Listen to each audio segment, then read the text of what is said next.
Hier, je me suis trouvée dans une situation face à une personne très angoissée, qui projetait sans cesse ses peurs sur moi. Et j'ai senti dans mon corps une sensation profondément désagréable, une tension qui m'a suivie une bonne partie de la journée, même une fois la personne partie. Ces derniers temps, cette question me revient souvent comme un écho collectif qui cherche à s'exprimer. Alors j'ai eu envie de me pencher sur cette question. Pourquoi est-ce si difficile et désagréable d'être face à quelqu'un qui projette sans cesse ses peurs? Pas seulement mentalement, donc de me pencher sur la question non seulement mentalement, mais énergétiquement aussi, afin de comprendre ce qui se joue vraiment et surtout de retrouver notre centre. C'est une question profonde et essentielle, car elle touche à ce qu'on ressent au-delà des mots, au niveau vibratoire. Et si tu le ressens toi aussi, c'est normal. On traverse une période où les peurs s'intensifient, où les insécurités sont mises en lumière et remontent à la surface. Et beaucoup de gens, souvent sans s'en rendre compte, les projettent à l'extérieur, sur leurs proches, sur leurs enfants, sur toi aussi peut-être. C'est pour ça que c'est encore plus sensible en ce moment, plus lourd parfois, plus déstabilisant. Ce n'est pas seulement ce que la personne dit qui est difficile, c'est ce que son énergie dégage.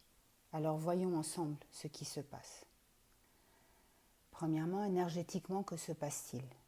Quand une personne est dans un état de peur constante, surtout une peur tournée vers l'avenir, de type anticipation anxieuse, elle émet une vibration très contractée, tendue, instable. Ce n'est pas une peur ponctuelle ou une émotion qui traverse, c'est une fréquence dominante, dense, comme un champ énergétique.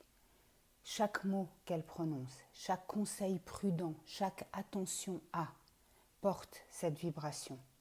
Ce n'est pas neutre, c'est chargé, souvent inconsciemment, de projections. Et ce qu'elle projette, ce ne sont pas des faits, ce sont des scénarios négatifs potentiels qu'elle superpose sur le réel. Alors pourquoi est-ce si désagréable à ressentir? Premièrement, parce que ça contracte ton champ énergétique. Si tu es sensible, et tu l'es si tu te poses cette question, tu ressens immédiatement cette contraction. C'est comme si ton propre champ devait se crisper pour se protéger de l'intrusion. Il y a une forme d'agression invisible, une tentative involontaire mais bien réelle de t'enfermer dans son monde de peur. Deuxièmement, parce que ça t'empêche d'habiter ton présent. L'autre te tire vers un futur qui n'existe pas encore. Il ou elle te fait sortir de ton axe, de ton centrage, pour te forcer à imaginer le pire. Or, être arraché au présent, c'est ce qui fait le plus souffrir énergétiquement. Troisièmement, parce que ça sous-entend un manque de confiance, même si ce n'est pas dit directement. Il y a une vibration de « tu ne vas pas réussir à gérer », « tu ne sais pas » ou « tu ne vois pas ce que moi je vois ». Et ça, inconsciemment, c'est perçu comme une dissonance. On ne croit pas en toi et ça peut réveiller de vieilles blessures. Quatrièmement, parce que la peur cherche à contaminer. L'énergie de peur ne supporte pas le vide ou la paix. Elle cherche un écho, un terrain d'atterrissage. Si tu es serein ou sereine, elle va chercher à t'aspirer dans sa logique pour ne pas être seule. C'est une stratégie inconsciente de survie mentale. Et donc, comment rester dans ton axe? Premièrement, respire. Quand tu sens la peur de l'autre t'envahir, reviens à ton souffle. Respire profondément. Ancre-toi dans ton propre corps, ton propre système de guidance. Observe les ressentis dans ton corps, même s'ils sont désagréables. Plus tu luttes contre, plus tu vas être désaxé. Plus tu prends conscience de ce qui se joue, plus tu es présente à toi-même. Deuxièmement, pose une frontière invisible. Tu peux dire intérieurement, ce qui t'appartient ne m'appartient pas. C'est une façon douce mais claire de ne pas fusionner avec l'énergie de l'autre. Troisièmement, écoute sans absorber. Tu peux entendre sans prendre. C'est un art, mais il se cultive. Reste présent, présente, sans te laisser hameçonner. Et quatrièmement, accueille l'autre sans valider sa peur. Parfois, juste dire « je te comprends » sans entrer dans le film suffit à désamorcer l'intensité. En résumé, la peur projetée est une intrusion énergétique.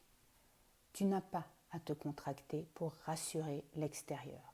Ta seule responsabilité, c'est de rester à l'écoute de ce qui vibre juste en toi. Et parfois, poser une limite, ce n'est pas rejeter l'autre, c'est honorer ton axe et offrir à l'autre un miroir, celui de quelqu'un qui ne cède pas à la peur. En prenant conscience que si tu es face à quelqu'un de très angoissé qui n'est pas capable d'entendre, plus tu es aligné à toi-même, plus la personne peut s'énerver. Donc reviens aux 4 points pour rester aligné à toi-même. Si cette vidéo t'a parlé, si elle a mis des mots sur un ressenti que tu n'arrivais pas à nommer, je t'invite à la partager, à t'abonner si ce n'est déjà fait, à liker ou à laisser un commentaire pour partager ton ressenti. Car un simple mot, une vibration partagée peut parfois allumer la lumière sur le chemin d'un ou d'une autre.